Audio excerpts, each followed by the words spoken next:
Hello, hi, I'm Andrew Lindy, and I'm currently serving as the Secretary of the Board for the After School Arts Program, also known as ASAP. ASAP was founded 21 years ago in 1999, and today we serve nearly 10,000 students throughout Connecticut each year. And tonight is very special because it's our very first celebration of young game designers. Now, when I joined the board a few years ago, I really had a chip on my shoulder to bring, some game design curriculum to ASAP, and this is kind of what I dreamed up. And we've got an awesome committee that I put together to help me with this event. And joining us tonight are two of those committee members, and Alexia and Brian. Can we get them on the line and let's say hi to them? So I think they're here now. So hey guys, how's it going? Hey Andrew. Hey. Hey, how's it going, everyone? How's it going? Thanks for joining, guys. So Alexia and Brian were team leaders of our Game Jam teams, but we'll get into that a little bit later. Right now, I just kind of wanted to start with asking you guys a couple questions. So Alexia, how did you get into game design, and what kind of led you there? Well, for game design, I kind of fell into it by accident. My partner is more into programming, and he was doing things related to game design and brought me to a few events, and I ended up just falling in love with it. And ever since, I've started just making games for fun and getting really involved in like the New York City community, especially. That's awesome. Well, thanks for being here tonight. So Brian, how did you get your start into games? Hey, yeah, I do game design, and I've been doing game design for quite a while now with the Sheep's Meow, and I didn't get into it professionally until much later, but my first sort of entry into it was actually in middle school when I programmed a game on my graphing calculator in math class, and I actually got in trouble for it because it was a distraction. So I'm really glad to see here that pursuing game design is accepted and promoted and encouraged for the students. Yeah, I mean it's a lot different. I'm sure back then you had your teacher telling you you're wasting your time, plugging that game in the calculator, and now here we are, and there's a lot of awesome careers in the game design field, and there's programs like this for kids to get into it, and a lot has changed. So I wanted to talk a little bit about what the Celebration of Young Game Designers was all about, and we had a submission process. We had a lot of different steps, and tonight we're going to kind of show you the process that we went through to get to the two games that we have created at this point. And so what I'd like to do first, though, is it takes a lot of people to create a game, and also to create a program like this takes a lot of help from a lot of talented people. And I'd like to show you the rest of the committee that helped us out with the Celebration of Young Game Designers. So I'll show you that right now.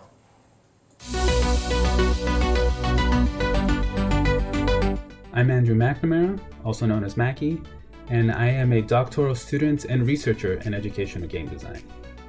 And I got involved with game design because games are so interactive and free from the rules of the real world that there's really no limit to the type of experiences you can create for someone else. You can make someone feel happy or scared or accomplished. You can let them try something they've never done before, or you can just make an experience that's fun that also happens to teach them something very important. And that opportunity to create an experience that somebody really wants to engage with is why I got involved with game design. Hi y'all, I'm Ii, and I'm really happy to be a part of ASAP this year. I have been involved in game development and design for a few years now, and throughout my time in the industry, I've found that there are so many really creative and amazing people to collaborate with, and that's what's really made me stick with it. And I'm really excited about this ASAP Celebration of Young Game Designers event because I think it really gives you a peek into all the different facets of game making. Whether you're interested in art or programming or design or just really want to be on social media all day, all of those things are important components to this industry, and regardless of what you're interested in, there's always a place for you here. So I'm really excited that you're getting your first introduction into making games, and I really hope you all keep at it. Hi all, my name is Henry. I've been a software engineer for about 5 years. Started getting into game development in about the last year or so, working in Unity. I was really excited to get involved with ASAP in this project because it was really cool just to see everything come together and see all these brilliant submissions and see these young people getting a jump on working game development so early. I, for one, sort of wish I had started on this journey a little bit earlier in my career, so it's exciting to see other people getting to do that. Congratulations.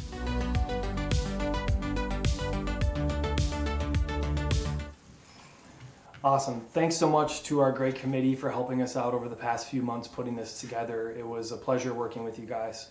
I would like to mention that all of you watching tonight have an opportunity to join in something pretty cool. We're going to be putting a link in the chat right now that will allow you to vote on the theme for next year's celebration of young game designers. So this year we had a theme called Dream. And so all the students were required to submit a game idea that used that theme. Well, we'd love to get your input during the show tonight, and so you only have about 10 or 15 minutes to cast your votes, so make sure you go and do it as soon as you can. So what I'd love to talk about now is, there is so much that goes into game design and game development, and this program was just really a tiny snapshot of some of the elements that it takes to create a game. And so, I wanted to talk with Alexia and Brian kind of about the process. And, Alexia, when you think about the game design process, what do you think is a really important takeaway for, new game designers when it comes to the game design process? I would say probably the most important is learning how to prototype your game. So really thinking about and trying to essentially design how it's going to work, because game design, unlike if you're writing a book or you're drawing a piece of art, you need to understand how is it going to be played, and really thinking about that and trying to create the essentially the guideline for how that's going to happen. Yeah, well, that makes sense. Yeah, prototyping is so crucial, and until you do it, it's hard to really grasp the importance. You can have people tell you all you want, but until you do it and you get that feedback, do you really understand? So Brian, when you think of a new game designer, like somebody who's just getting into this field, would you have any advice for them about, kind of the planning process and things like that? Yeah, I mean, the first thing I would agree with what Alexia said is to prototype something and learn how to do that. The next thing, I guess, would be about communication and making your vision clear, because games are often made in teams, sometimes very large teams. So it's really important to be very clear about how things should work, what things should look like, maybe drawing some diagrams and explaining how the process of what happens after this and what happens after that. And being very clear about that kind of communication is really an important part of game design. Yeah, because, you can have an idea in your head that might be perfectly, make perfect sense to you, but until you can get that on paper and share with the team, it's going to be pretty tough to get that game made. So what we'd love to show you guys now is, we created a series of educational videos that we released once every week for the 4 weeks leading up to this submission. And right now what we're going to do is show you a sample of some of those videos that we provided the kids.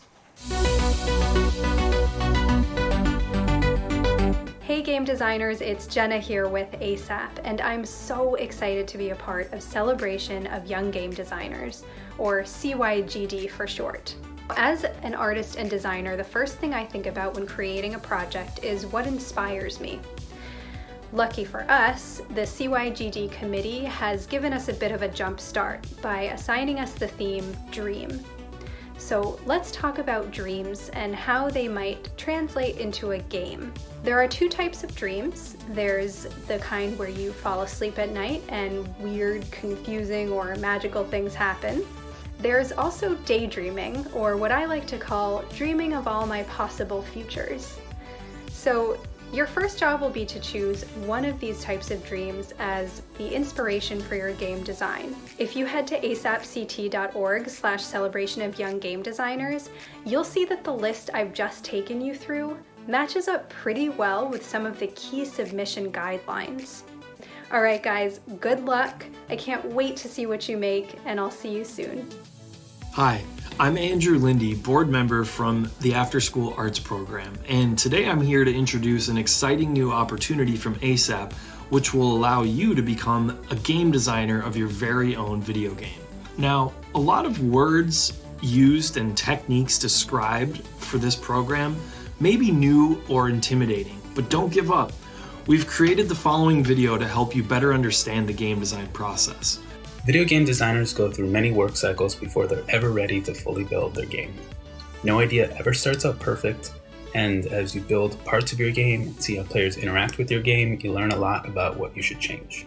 So, in order for you to become a video game designer yourself, it's important to learn what a video game design cycle can look like, and we're going to get into the details of each step, but for right now, let's just do an overview.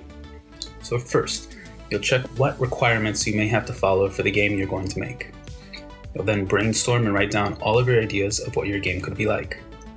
Choose your best ideas and write down your plan for the game in a design document. You'll make a rough draft of your game, which is called a prototype, based on your design document. And then you'll ask people to play your prototype so you can find out what you might need to change. With the new things you've learned from watching people play your game, you'll start a new cycle and start making the changes you need to make your game better. And you'll keep going through cycles like this until your game is done.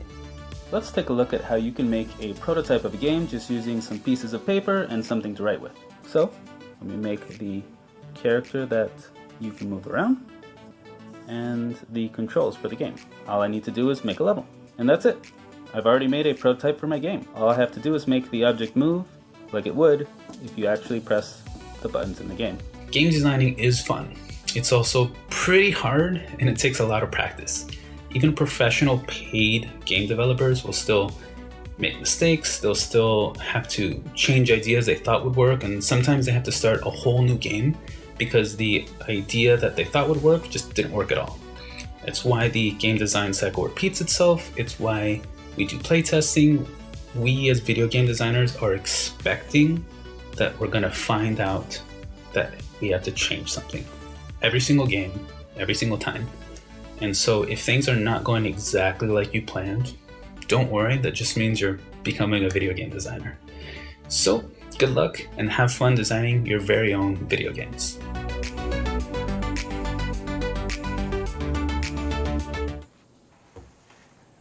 That was awesome.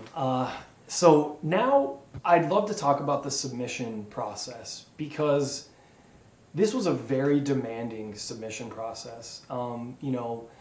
We really asked a lot of the students to just even submit to this celebration. And so anybody who completed a submission and sent it in, I just want to say congrats, because that was a lot of work. And it was a lot of terms and maybe processes that you were unfamiliar with. And so I just want to say congrats to everyone who submitted, because it was really quite an undertaking. When you think about the submissions this year, Brian, I know you were one of the judges. You got to review all of the submissions. Was there anything that stood out to you about the submissions that you reviewed? Sure, yeah. I mean, there were so many strong submissions, a lot of really great work being sent in. Something that really helped with a lot of the submissions were really clear mock-ups and drawings of how they expected the game to look and feel, and also explaining their design goals, what they thought the player experience should be like. I think those were really helpful to read in the submissions. Yeah, it was fun to see them all come through. A lot of variety and the ideas too. Alexia, what about you? What about the submissions? What was your takeaway from looking at all these awesome submissions this year? I was just impressed at seeing how diverse and creative. You have students of all different ages really giving it their all and bringing really unique perspectives, and coming up with just interesting takes on the theme, and just yeah, all types of ideas. It was challenging to pick just two, just because there are so many. But I felt like the two that were picked really like showcased so much of what we were looking for to make it a really like successful game jam. Yeah, I agree. And the just so everyone knows, our judging process is blind. We remove all of the student information from the submissions, and we use a scoring system. So we create different categories that we rate each submission on, and then we just tally the scores, and that's how our judging process is done. But right now, since there were some submissions that weren't selected for tonight, we'd love to show you some of the awesome submissions that we did receive this year.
Awesome. So really great work. I can't stress enough, if you submitted this year, you should really give yourself a pat on the back.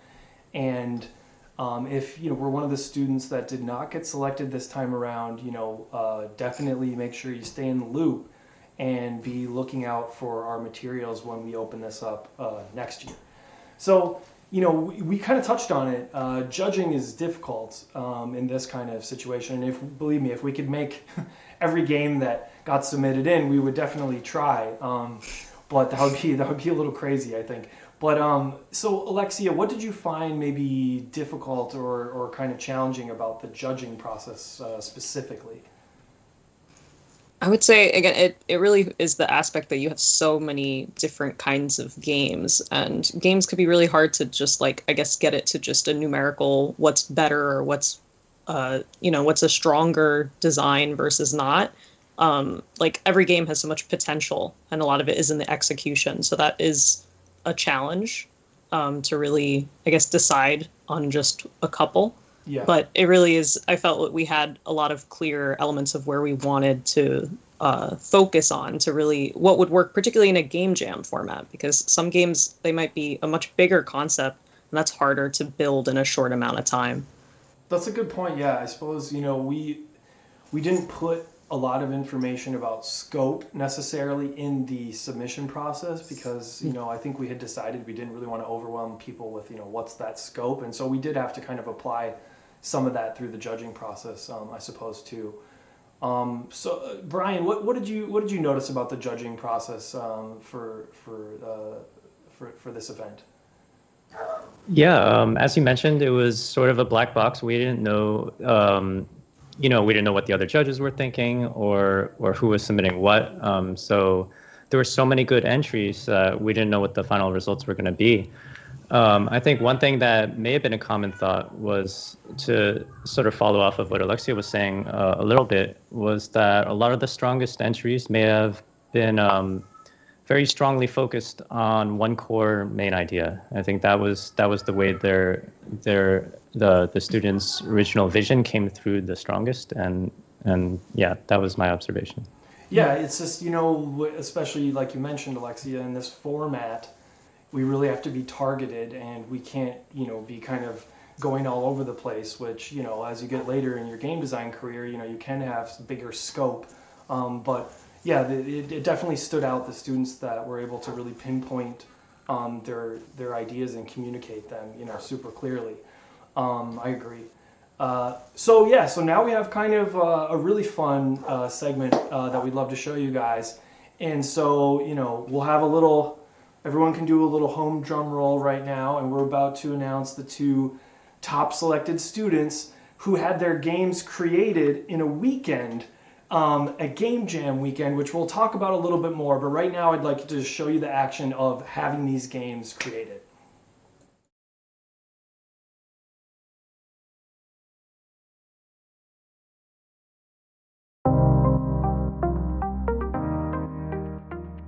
I would like to tell you, out of all the submissions, the judges have selected you to be one of the top 2 games that they're going to actually have a team of professional game designers work on and create into a game.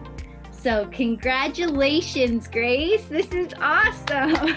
Yeah. Tyler, you were selected as the top game. Yes! Thank you! Thank you! They're gonna make your video game. Really? Awesome! Really? Awesome. Tyler, welcome to the Celebration of Young Game Designers Game Jam Weekend. Hi, Grace. Hi. So this is Brian. He's a professional game designer. He's going to be working with you on your game. Take it away, Brian. We're going to be doing what's usually referred to as a game jam, which is basically a very short 2 to 3 day, usually within 48 hours, just a quick prototyping session. Game jams are a thing that happen throughout the year, throughout the country, throughout the world, that people come together and they literally have a few days and they have to come up and make a game. And they just work to do it for fun a lot of the times. Alexia and Marita are gonna ask you some questions about your game, and those answers they're gonna take back to their team that's gonna start working on your game tonight. Pretty cool, right? Yeah. Let us know more about your idea, anything you want us to know about it. Well, I hadn't really thought about it that much. I got 1,000 things going on in my head. This is the biggest, but of course, I'm like that. But that's definitely normal for game design. There's always so many ideas. Do you have any questions for Grace for her vision about her design? Oh, sure. In like the character list, there's the main characters, and then there might be minor characters like Blur, the antagonist. And the last item on that list is Dream Bees. And I think it's the only place it mentions it. So I was just curious what you had in mind for that. To be honest, they weren't really a concept before this. They carry these little baskets, and what they do is they spread around this dream pollen, and it sort of makes it just more pleasant. I would love to hear more about, like, what do you think the Rem Knight could do, and what can Morpheus do? I was thinking, like, when he unlocks it, the key and stepping stool and the cloud barriers. They're like big pink cloud like walls that kind of like walk around towards him. Maybe he could have some sort of like a fan that kind of helps him sweep him away or something. I doodled the dream bee while we were talking. Oh, cool. That's basically what it looks like. It carries this little basket. Thank you. From the last time that we talked, we've been working really hard on getting your game into the world. So we have some stuff to show you. So yesterday we all met with the team. We sort of left comments on stuff that we had to discuss how we're going to go about it. So we used something called Figma to make these diagrams of, you know, going from one screen to another. I didn't really know that there were programs that did, like, you can make diagrams like this. Oh yeah, so you could actually just go to this website and start playing around with it. One of the very first things we did was we drew Rem Knight standing. And usually when you're standing, you're not just standing still, you're breathing too. Here's what he looks like when he walks to the side. I like how he kind of like puts his arms in front of him like he's the judge of the whole entire place. Something our artists used. This is called a mood board, where they throw together a bunch of art inspirations and color palette stuff. We're about halfway through, so there's lots of stuff that's not finished yet. So just be aware that what you're about to see is going to look very different from what we're seeing tomorrow. And you And can if you- see that it no longer looks like the old graphic of Rem Knight, and that's because it's still a placeholder graphic, which the programmers will use to test to make sure that the collision, essentially when it touches a box, is working properly. Here's the placeholder for the intro cutscene. These are going to be replaced with character art, and it's going to be like slightly moving and stuff. It's interesting to see this all just jump out of nowhere from like a day or two. Like you come back and oh, it's all here. A lot of games, they take years of work, of many hours daily, all doing work. So a lot of the challenge with a game jam is you only have a few days and you're trying to do essentially as much as you can to get that working. So based on that though, we were able to complete the initial game, and we would love for you to play it. You actually can play it. It's playable. So I'm gonna send you a link. Wow. This is a game? Yeah, so this is awesome. I love this. So here's your first puzzle. The team had a lot of fun working on it. We really liked the game concept. We have a basic intro cutscene. Is that the bee? Yeah, these are the dream bees flying around. Let's use her special.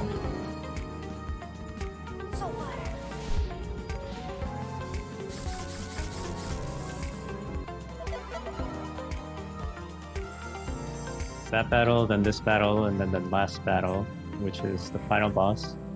And then after that, there's an ending cutscene. It was a good concept, good story, and I don't know what else to say. We had a lot of fun. It's very nice to see all this stuff that I wrote down just watching it. It's very unusual. I really like the bee design. Yeah, they're really good. Oh my You're god. going right through this. That's one way to do it. There we go. Wow. I really loved it. Thank you. Thank you for doing this. Thank you for doing any of this. Well, thank you for your idea. Your name is in the credits. Wow. Yeah, you get to say you made a game, and it's there, and people could play I it. made a game. I just got my own video game. Yeah. Yeah. Okay, I can now play a video game I invented Yeah. on my mom's computer because I'm working on it. I'm going to be spending the next couple of hours making another one, probably.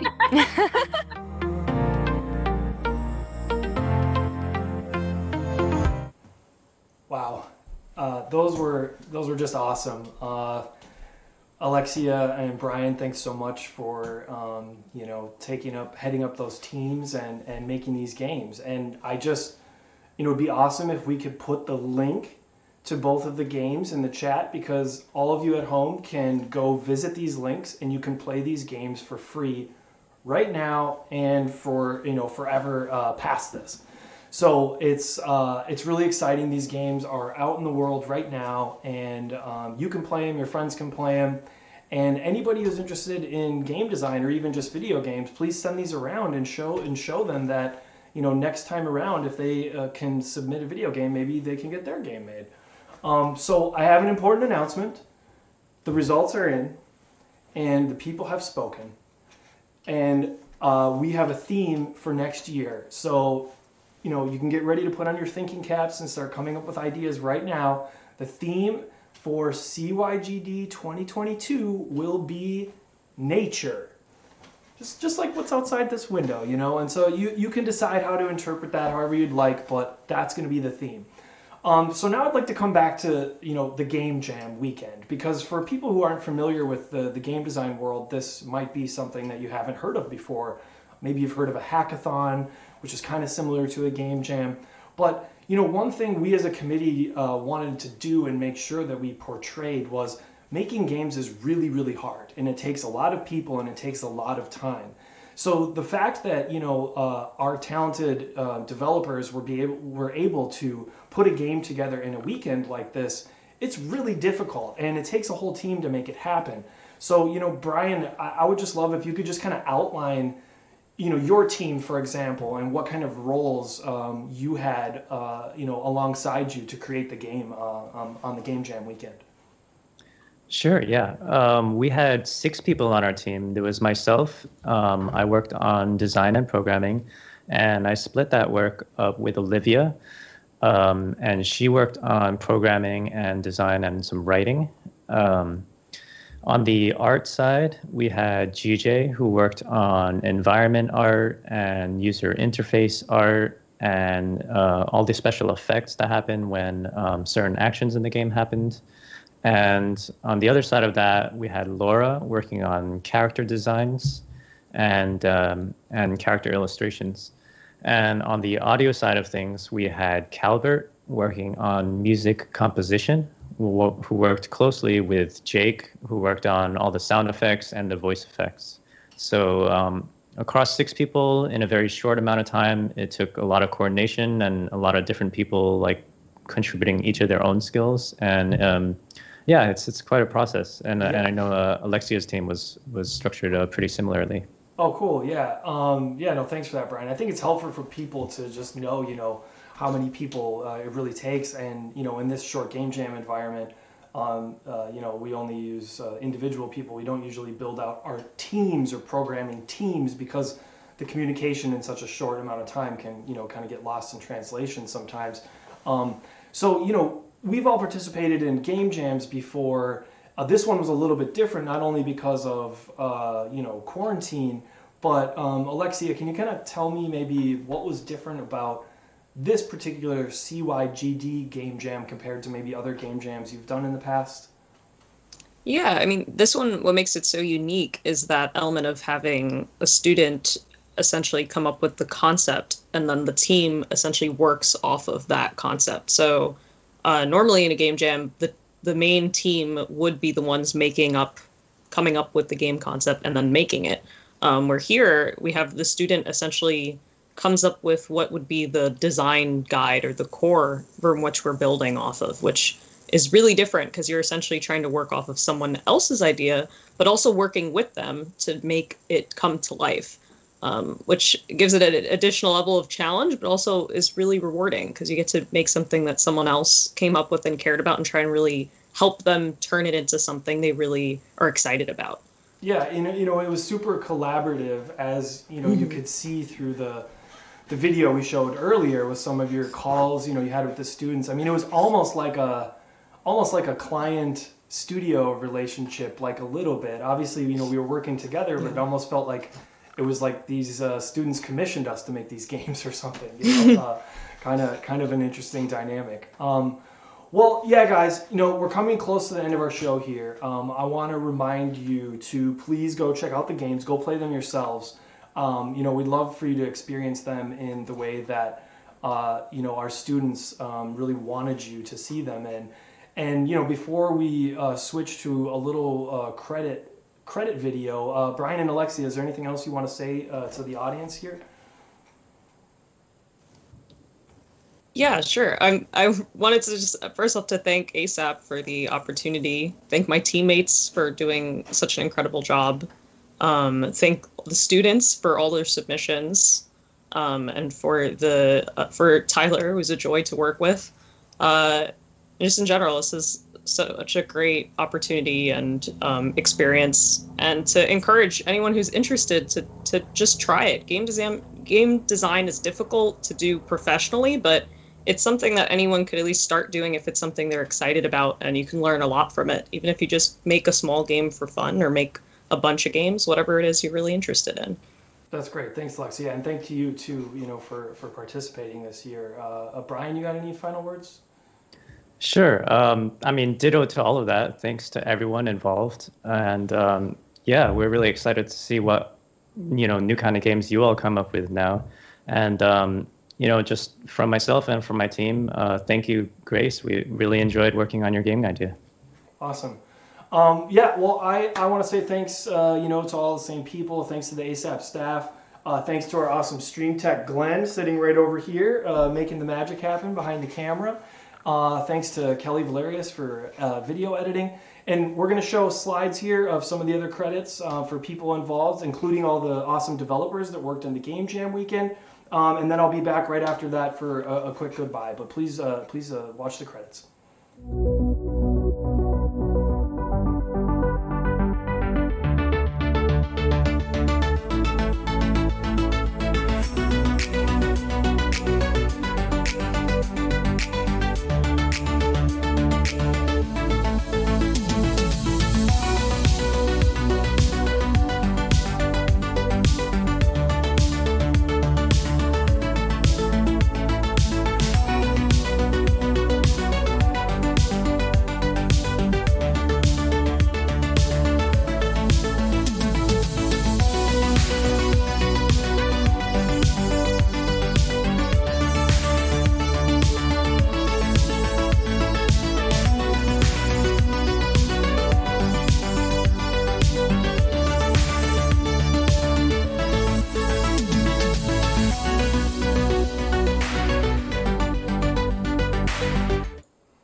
Hey guys, so that's it for the celebration of young game designers, but ASAP is certainly not done.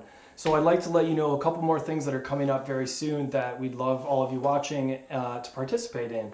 So coming up next, we have the celebration of young writers, which is now it's open for submissions, K through 12, and the deadline is April 29th. So make sure you come to the website and check out all the details on that.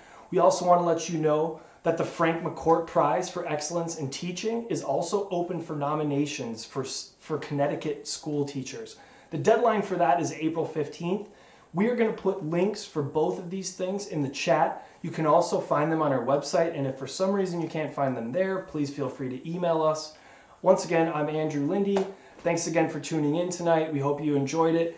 Get out there and play those games.